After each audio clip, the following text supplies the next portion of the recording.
నా రాయి ఎక్కడే? బయట ఉందా? ఎందుకు కొట్టావా? లేకపోతే ఎన్నిసార్లు లేపాలి మిమ్మల్ని? పైన నీళ్లు పోసి లేపాను అయినా లేయలేదు. బర్రెని బాదినట్టు బాదాను అయినా లేయలేదు. శాలరీ ఇచ్చే డేట్ ఇది. పోండి పోండి. ఏమే చీర కొనాలా? అవునండి.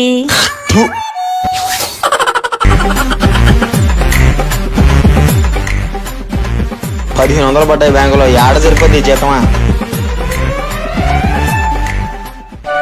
జీతం కంటే ఏమో ఎక్కువైపోయి. అమ్మయ్య వచ్చేసారా? పదండి చీర కొనుక్కోవాలి. వస్తే నీకేమేం కావాలి? నా జీతం నుంచి అన్ని EMI తీసుకుంటువి. అన్ని కటింగ్లు పోను 1500 మిగిలే. నేను లెక్కలో చాలా స్మార్ట్ అండి. నాకు తెలుసు ఈ 1500 మిగులుతాయని. పదండి ఈ 1500తోనే చీర కొనిద్దరు. మరి ఈ నెల మనకు ఫుడ్? అందుకే పార్ట్ టైం కోసం మీకు పక్కింట్లో పాచి పని కూడా మాట్లాడేశానండి.